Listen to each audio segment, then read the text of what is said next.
Oi, gente, tudo bom? Hoje nós vamos falar sobre um texto que está em Números, capítulo 11, certo? Vamos ler ele todo, é completo. Gente, se o vídeo ficar grande, eu vou cortar em duas partes, certo? Não vou fazer a junção deles não, tá bom? Vou deixar ele dividido. Primeira parte, segunda, aí vocês acompanham aí. Mas eu espero em Deus que dê tudo certo e fique um vídeo só. Então vamos lá. Eu tava pedindo a Deus, Senhor, do que eu vou falar? A Bíblia tem muitos assuntos, mas eu sempre peço inspiração ao Espírito Santo de Deus. E aí me veio na mente, né, eu lendo a Bíblia, eu começando a folhear, e me veio na mente Números, né? Eu cheguei nesse texto falando sobre quando o povo estava pedindo carne, né? As murmurações, né? Tanto que o título diz assim: as murmurações dos israelitas, né? Que já foi quando o povo já estava salvo do Egito no deserto. Eu até já citei e falei sobre isso aqui. Então nós vamos tirar de Números 3, né? Podemos tirar várias lições, vários ensinamentos, mas hoje eu só vou ficar em 3, né? E um deles é como a maneira, né, da comunicação, né? É a principal, a maneira da comunicação, tanto de pessoas para pessoas, quanto de nós para Deus, né? Porque a de Deus não muda dele para nós, mas a de nós para pessoas, de nós para Deus sempre muda, né? Por isso que Deus é imutável. E temos que ter até realmente disciplina até nas palavras, cuidado, vocês vão ver conforme o texto. Então vamos lá para vocês me entenderem e aprender juntamente comigo, que eu também estou reaprendendo também com esse texto que eu tomo sempre para mim, né? Vamos lá. Já como diz o título, né, murmuração, então essa palavrinha aí, murmuração, é uma palavra muito que não agrada a Deus, né? Não agrada a Deus e não agrada até às vezes patrões, pessoas em casa, os colegas, os amigos, os pais, os professores, os médicos. E murmuração, teve murmuração, já não é legal, tá bom? Não agrada a ninguém, porque murmuração é um tipo de reclamação de ingratidão, certo? Esse é o significado de murmuração que eu tô dando para vocês, né? De ingratidão, é a reclamação de ingratidão. Então vamos lá. Vamos ler aqui, certo? Vou usar a paletinha aqui. Vamos lá, gente, a palavra de Deus hoje é bênção. Vamos lá. As murmurações dos israelitas. Depois o povo tornou-se queixoso, falando o que era mal aos ouvidos do Senhor. E quando o Senhor ouviu, acendeu-se a sua ira, o fogo do Senhor, e rompeu entre eles e devorou as extremidades do arraial. Veja só, gente, que coisa seríssima isso, quando é algo que realmente desagrada a Deus, a ponto dele ser justo até chegar às extremidades de chegar à justiça, vou chamar assim, de uma justiça, muita gente diria punição, mas é porque Deus é justo e para ele não aceita, né? Ele não aceita que, tipo, a murmuração era tipo contestando a maneira de Deus agir. Então isso é terrível, né? Então o povo clamou a Moisés e Moisés orou ao Senhor e o fogo se apagou. Veja, o povo reclamou, né, queixando-se, né? E era mal aos ouvidos do Senhor a queixa dele. E foram falar com Moisés. Foram clamar a Moisés depois, né, que Deus lançou lá o fogo. E Moisés orou ao Senhor e o fogo se apagou. Veja, né, o modo de falar, né? O povo não sabiam falar, não sabiam pedir, mas Moisés sim. Pelo que se chamou aquele lugar Tabera, porque o fogo do Senhor se acendera entre eles, a ira do Senhor, né? Ora, o vulgo que estava no meio deles veio a ter grande desejo. Pelo que os filhos de Israel também tornaram a chorar e disseram: quem nos dará carne a comer? Esse vulgo aqui é relacionado ao comer, certo, gente? Ao apetite. Veja que coisa, né? Lembramos-nos dos peixes que no Egito comíamos de graça e dos pepinos, dos melões, dos porros, das cebolas e dos alhos. Mas agora nossa alma se seca. Coisa nenhuma há senão este maná diante dos nossos olhos. Minha gente, o povo reclamando do maná. Maná, eu acho que era a coisa mais deliciosa que tinha, a comida mais deliciosa que tinha. E era um maná como a semente do coentro. E a sua aparência como a aparência de bidélio, né? Tem algumas coisas aí que eu vou deixar na descrição aí o significado, feito bidélio, vulgo, tá bom? Não vou falar muito aqui não, senão perde muito tempo, assim o vídeo fica muito longo. O povo espalhava-se e o comia, e triturando em moinhos, ou pisando num grau, em panelas o cozia, e dele se fazia bolos, e o seu sabor era como o sabor de azeite fresco. Olha, gente, eu amo azeite, é muito gostoso, é delicioso, faz bem para a pele, para o cabelo, para tudo, para a saúde, né? E é abençoado. Então era uma coisa, eu acho que era um alimento delicioso. Era não, acho não, com certeza que era. E quando o orvalho descia de noite sobre o arraial, sobre ele descia também o maná. Quer dizer, essa era a comida que eles comiam, que Deus sempre dava, né? Para não passarem fome no deserto, que Deus estava provendo. Se Deus usou Moisés para libertar o povo de lá, com certeza, né? Ele ia prover de tudo. Mas aqui, o que a gente vê nesses versículos de 11 ao 9? E o povo não sabia pedir, gente. O povo só murmurava, clamava. Eu acho que se o povo tivesse chegado assim, Moisés, glorificamos a Deus pelo maná, mas teria como você falar para ver se teria mais alguma opção para complementar. O povo não sabia pedir, gente. O povo murmurava, reclamava, só queria ver os seus próprios desejos e vontades desde o Egito. Aí comparou com o quê? Com o Egito, que fez ele de escravo. Quer dizer, trocando, como diz, né, por um prato de lentilha, digamos assim. Não tem, né, esse ditado que diz, não troca o melhor, né? Como a gente sempre diz, assim, o povo diz, o melhor de Deus por um prato de lentilha, por um tal, né? Tem até um texto que fala sobre isso. Mas o povo comparando, digamos assim, com esse prato de lentilha aí, que é isso? Comparando o melhor de Deus com... Eles não esqueceram rápido do que Deus fez, né? Então, assim, por causa da murmuração do povo, que não soube pedir, né?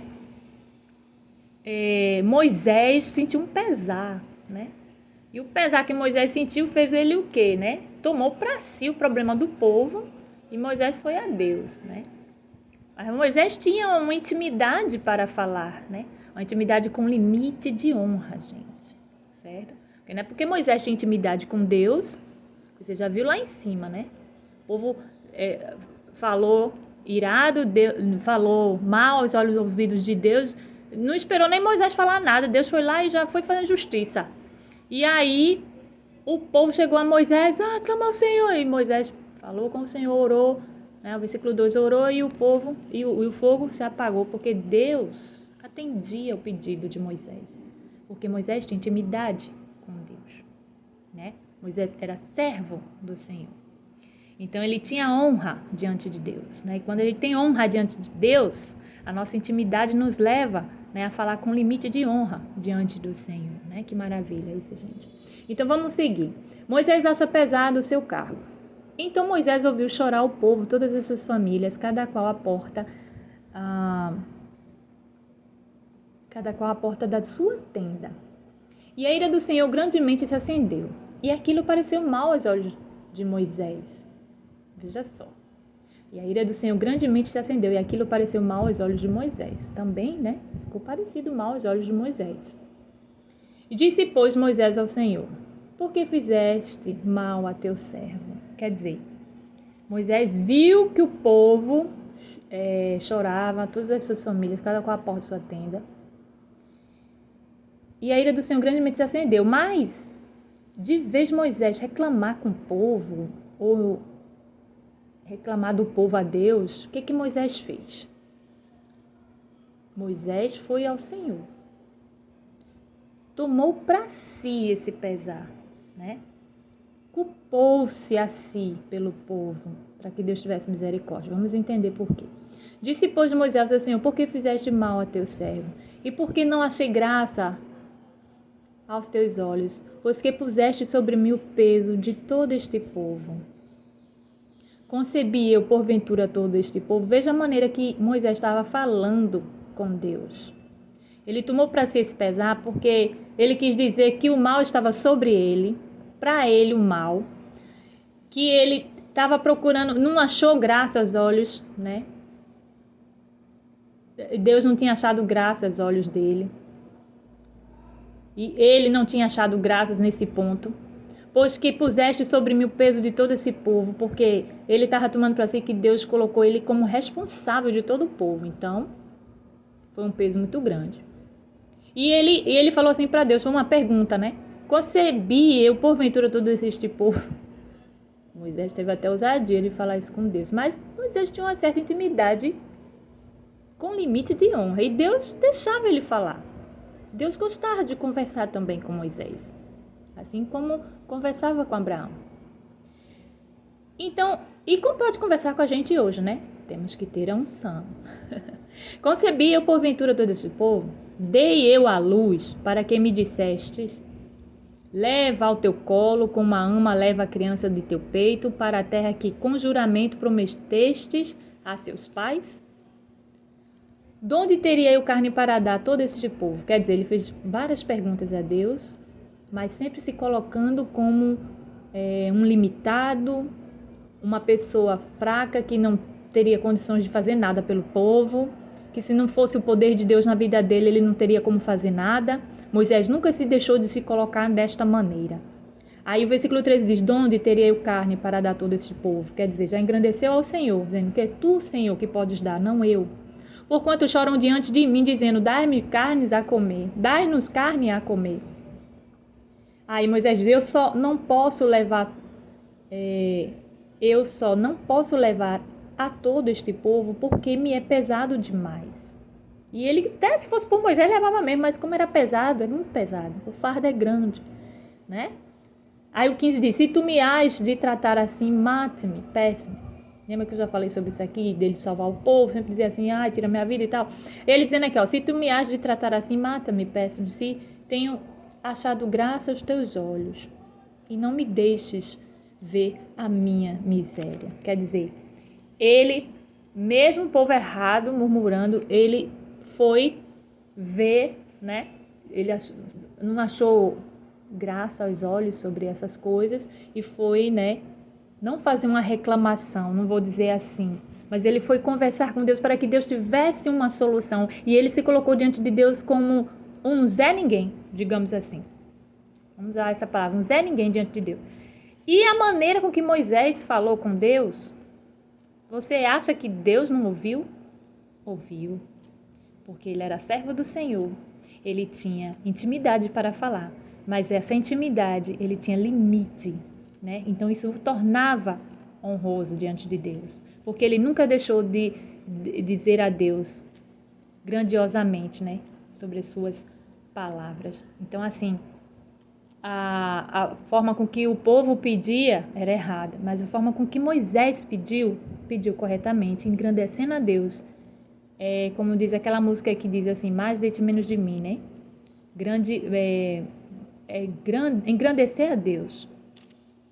Nos diminuindo, porque a gente realmente não tem poder para nada, a gente é um nada, a gente é pó, a gente veio do pó voltará. A diferença é que o nosso espírito tem que estar ligado com Deus, porque quando nós voltarmos ao pó, nosso espírito estará de volta ao Senhor.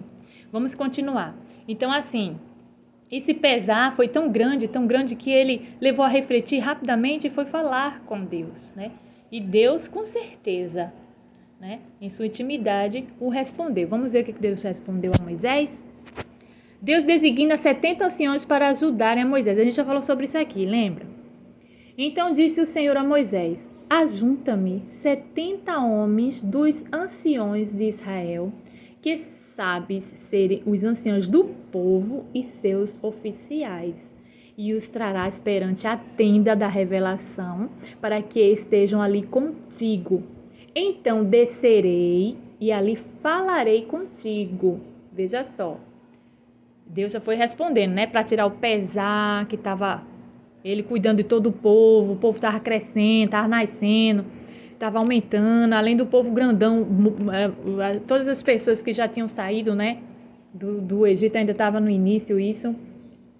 E aí tinha muita gente já, não é só os que nasceram não, os que estavam nascendo não, os que já estavam, né, saído do Egito. Então assim, Moisés foi lá, ouviu a resposta de Deus, pegou os 70 homens, né, dos anciões de Israel, quer dizer, os mais velhos, né. Então descerei ali e falarei contigo, e tirarei, veja só o que Deus falou para Moisés, e tirarei do Espírito que está sobre ti, que estava sobre Moisés, o Espírito de Deus, que é o Espírito Santo. Lembra que eu já falei isso aqui, só que antes de Jesus vir à Terra, era chamado Espírito, né? O Espírito de Deus. E quando Jesus veio, nos deixou auxiliar como Espírito Santo. Mas o Espírito de Deus nunca deixou de ser Espírito Santo, sempre será, né? Então, o linguajar mudava, porque o conhecimento mudou quando Jesus veio, né? Jesus nos trouxe mais conhecimento. Mas o povo já recebia o Espírito Santo, já recebia o Espírito de Deus. Entendeu, gente? Que maravilha! Eita glória! Então, o Espírito Santo de Deus em Moisés, que sabia pedir, né? Deus ia tirar do Espírito que estava sobre eles. O 17 diz, o Espírito que está sobre ti, e o porei sobre eles. Isso nos faz lembrar aquela passagem de Eliseu, né? Que diz assim, o Espírito, eu não te deixarei, que Eliseu fala para Elias, né? Eu não te deixarei até que eu tenha o Espírito dobrado, né? O Espírito de Elias sobre ele. Então assim, ó, eu os porei sobre eles, e contigo levarão eles o peso do povo, para que tu não o leves só. Mas esse Espírito que estava sobre Moisés, o Espírito Santo de Deus, o Espírito de Deus que estava sobre Moisés, não ia deixar de estar em Moisés. Ele ia ser compartilhado do mesmo Espírito. Quer dizer, mesma sabedoria. Esse Espírito quer dizer assim, Deus quis dizer que ia dar ao povo, os anciões, mesma sabedoria, o temor, a busca, ia dar a oportunidade dessa intimidade com ele, de falarem com ele, entendeu? Quer dizer, estava fazendo a mesma coisa com o que fez com Moisés. Moisés ia ser ajudado por mais 70 homens. Entendeu, gente? E dirás ao povo, santificai-vos para amanhã, e comereis carne, porquanto choraste aos ouvidos do Senhor, dizendo, quem nos dará carne a comer? Pois bem, que nos ia no Egito, pelo que o Senhor vos dará carne, comereis. Não comereis 1 dia, nem 2 dias, nem 5 dias, nem 10 dias, nem 20 dias. Veja só. Não comereis 1 dia, nem 2 dias, nem 5 dias, nem 10 dias, nem 20 dias. Mas 1 mês inteiro, até vos sair pelas narinas, até que se vos torne coisa nojenta, porquanto rejeitastes ao Senhor, que está no meio de vós, e chorastes diante dele, dizendo, por que saímos do Egito? Veja a ingratidão, né? Olha, já é uma prova isso aí, né, gente? Já é uma prova. Você poderia dizer assim, é um teste de Deus? Não, uma prova. Prova. Fidelidade, de honra, de intimidade, de integridade, como Moisés. E não pense que só teve Moisés, assim, que buscava a Deus e se arrependia e orava e pedia e que era, reconhecia que era um Zé Ninguém. Não, tinha outras pessoas também. Mas também tinha muitas pessoas má. Então, assim, 1 mês inteiro, até vos sair pela narina, quer dizer, Deus já foi dizendo assim, ó, vai ter carne aí, vai comer, vai se esbanjar no teu pecado. Já dizendo assim, ó, em outras palavras, só faltou, nesse versículo dizer assim, ó, se arrepende, para que vocês se arrependam enquanto há tempo. Só faltou Deus dizer isso. Que dá um entendimento pra gente isso, né? Aí o 21 diz assim: respondeu Moisés: 600.000 homens de pé é este povo no meio do qual estou. Todavia tu tens dito: dar-lhe-eis carne e comerão um mês inteiro. Matar-se-ão para eles rebanhos e gados, que eles bastem? Ou ajuntar-se-ão para eles todos os peixes do mar, que eles bastem? Pelo que replicou o Senhor a Moisés. Porventura tem-se curvado a mão do Senhor? Ele quer dizer, Deus não tem deixado de abençoar, né? Agora mesmo verás se a minha palavra se há de cumprir ou não. Moisés, ainda na sua pequena fraqueza, ainda questionou ao Senhor, né? Com toda a grandeza do Senhor, ainda questionou se o povo, assim, não teve um entendimento, eu acho, na hora, ou não sei, né? Estava atordoado. Dizer assim, o povo que tinha o gado vai matar o gado todinho, não vai dar para o mês inteiro, né? O limite, né? É o que eu digo, o limite também, né? De entendimento de Moisés. E Deus viu e replicou a ele, né? Porventura tem se encurtado a mão do Senhor, tem deixado de fazer milagres, tem deixado de abençoar, tem de fazer maravilha, né? Agora mesmo verás se a minha palavra se há de cumprir ou não. Saiu, pois, Moisés e relatou ao povo as palavras do Senhor, e ajuntou 70 homens dentre os anciãos do povo e os colocou ao redor da tenda. Então o Senhor desceu na nuvem e falou, e tirando do espírito que estava sobre ele, pô-lo sobre aqueles 70 anciãos. E aconteceu que, quando o espírito repousou sobre eles, profetizaram, mas depois nunca mais o fizeram. Veja só, gente, que lindo, né? Você já viu, né, quando os pastores, as pessoas com unção, os irmãos, as irmãs estão orando, ou quem já orou em línguas, né, já profetizou na igreja, até nas redes sociais a gente vê, porque temos, né, canais que falam, os pastores falam, os irmãos, os missionários profetizam, né, oram, né, em línguas. Tem muita gente que não sabe interpretar a língua, né, de Deus, dos homens e dos anjos, mas quando recebe-se o Espírito Santo de Deus, né, tem uma parte que eles oram profetizando, né? Então assim, quando o Espírito repousou sobre eles, profetizaram, mas depois nunca mais o fizeram. Ali no momento era como se fosse o batismo dele com o Espírito, certo? Foram batizados com o Espírito Santo. E a questão de continuar ou não, aí eu já não sei dizer. Talvez a busca deles individual, como Moisés buscava, né? E eu não sei. Não vou orientar por esse lado. Mas no arraial ficaram 2 homens. Só vou abrir aspas, não vou entrar por esse lado, porque também, se vocês forem em alguns canais, de alguns profetas e pastores, eles ensinam muito bem sobre isso, certo, gente? Apesar de ter um pouco de entendimento, eu não quero trazer aqui isso, tá bom? Mas eu quero continuar o texto. 26 diz assim: mas no arraial ficaram 2 homens, chamava-se um Eldade e o outro Medade. Veja só, no arraial ficaram 2 homens, chamava-se um Eldade e o outro Medade. E repousou sobre eles o Espírito, porquanto estavam entre os inscritos, ainda que não saíram para irem à tenda, e profetizavam no arraial. Vê que lindo, como alcançou o Espírito de Deus, né? Eu não sei qual o motivo deles não terem ido à tenda, né? A gente não sabe, a Bíblia não fala, pelo menos nesse trecho aqui que eu tenha lido ou recordado. Não fala o porquê eles não foram até a tenda, né? Ainda que não saíram para irem à tenda, e profetizavam no arraial, porque eles estavam como escrito lá. Talvez, não sei, se pela idade, não sei, se novo, se velho, vamos analisar. Mas no arraial ficaram 2 homens, chamavam-se um Eldade e outro Medade, e repousou sobre eles o Espírito, porquanto estavam entre os inscritos, ainda que não saíram para irem à tenda, e profetizavam no arraial. Eles estavam profetizando no arraial, né? Não diz pelo arraial, diz no arraial. Então correu, pois, um moço e o anunciou a Moisés, dizendo: Eldade e Medade profetizam no arraial. Quer dizer, era para ser em volta lá, né? Do tabernáculo lá, né? Onde Deus pediu para que eles ficassem em volta, né? Da tenda da revelação, no caso. E eles não foram, ficaram na arraial. Então José, filho de Num, servidor de Moisés, um dos seus mancebos escolhidos. Vou virar aqui. Eu até escrevi aqui, o Belíssimo Espírito Santo, que eu já tive esse estudo também com meu pai. Aí respondeu e disse: Meu senhor Moisés, proíbe-lhe. Quer dizer, vamos voltar aqui para vocês entenderem. Aqui.